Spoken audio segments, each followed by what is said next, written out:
오케이. 자, 부산산업협의 장재원 의원입니다.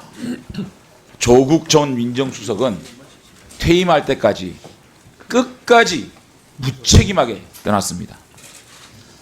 아무리 국정감사의 선서가 두려웠지만 자신이 그렇게 자신 있고 당당하다면 자신이 주창한 검찰개혁에 대한 입장을 국정감사에서 분명히 밝히고 또 자신을 둘러싼 범죄 혐의에 대해서 깔끔하게 해명하면 될 텐데 국정감사 하루를 앞두고 사퇴를 했습니다.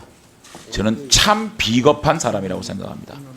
차관님, 네. 차관님은 조국 전 장관과 라인업을 같이 이루고 함께 일했습니다.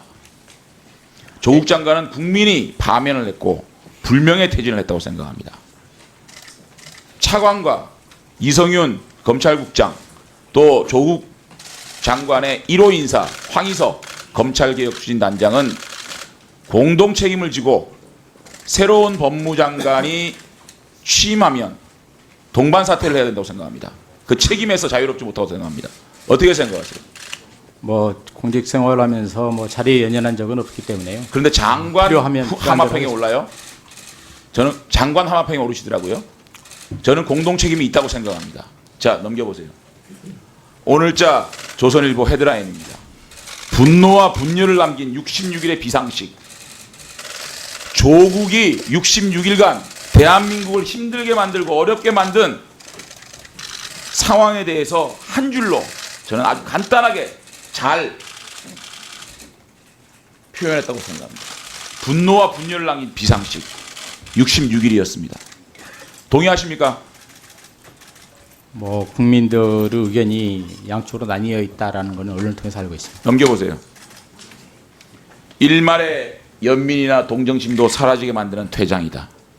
이제 민심은 즉시 하야를 넘어 즉시 하옥을 원하고 있다.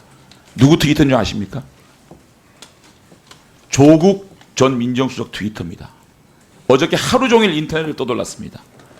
이 조로남불에 활용정점을 찍은 트위터를 남기고 조국 전 민정수석은 떠났습니다. 이 조국의 조만대장경, 조만대장경이라는 얘기 들어봤습니까?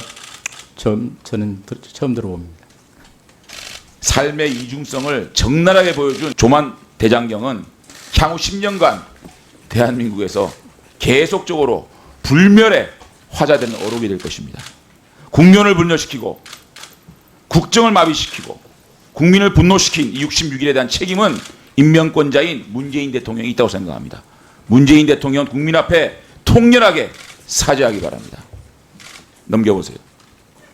여러분들이 많은 검찰개혁안에 대해서 한번 알아보겠습니다. 저는 1차, 2차 발표한 검찰개혁안이 의도, 시기, 방법, 내용에서 모두 불순한 목적을, 정치적 목적을 가진 진행이었다고 생각합니다. 참 나쁜 짓을 한 거예요. 내용의 타당성 여부를 떠나서 목적이 불순하면 그 정당성은 부여될 수 없습니다. 동의하십니까? 뭐 내용과 목적과 현실적인 방안들. 자, 첫째, 발표 시기입니다. 10월 8일과 어제 10월 14일 날 1, 2차 발표를 했습니다. 그날이 어떤 날인 줄 아십니까? 조국의 부인 정경심이 특수부에 끌려가서 조사실에서 신문을 받고 있었고 조국 동생은 구인장이 집행돼서 심사를 받고 있는 날입니다.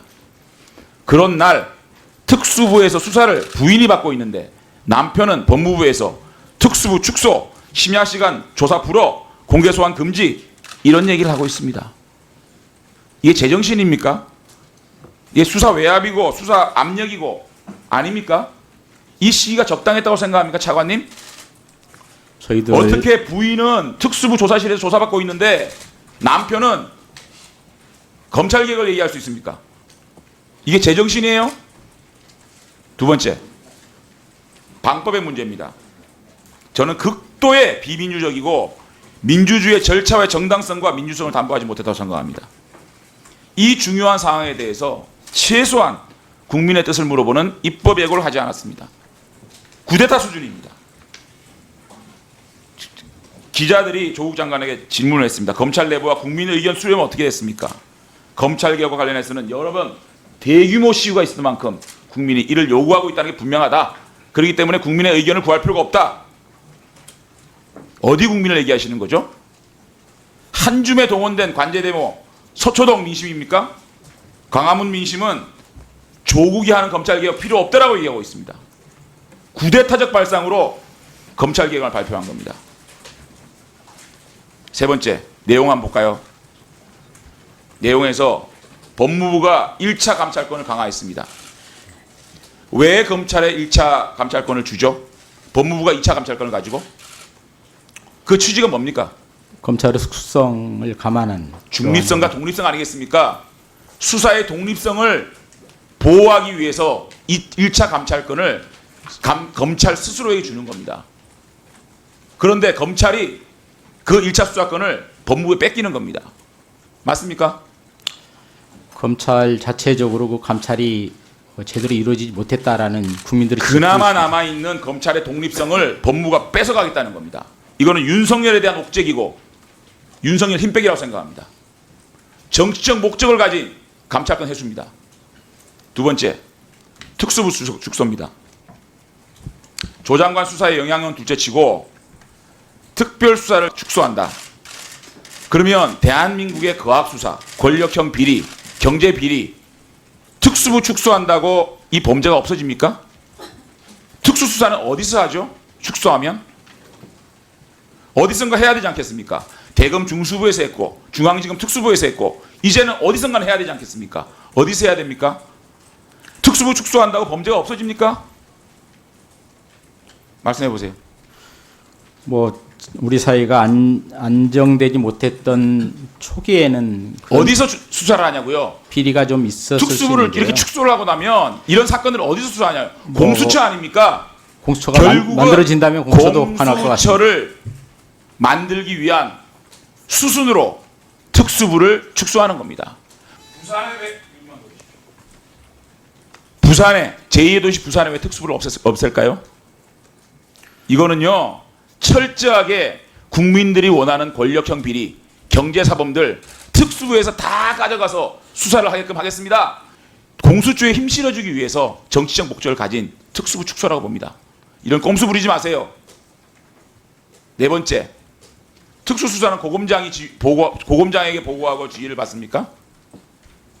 이거는 특수수사에 대한 지휘권을 분산한다는 의미는 있지만 지금 상황에서는 수사 알박기예요. 현재 대구, 대전, 광주, 수원 고검장 공석이죠. 수원은 있고요. 있습니까? 예. 대구, 대전, 광주 다 고검장 공석이죠. 네, 그렇습니다. 이런 거를 다 이 친정부 인사를 갖다가 인사해가지고 검찰총장의 권한을 뺏도록 하는 윤석열 식무라 하자는 거 아니겠어요? 이렇게 내용의 타당성을 떠나서 정말 어떤 정치적 목적을 가진 검찰개혁 국민들이 용납하지 않을 겁니다. 이상입니다.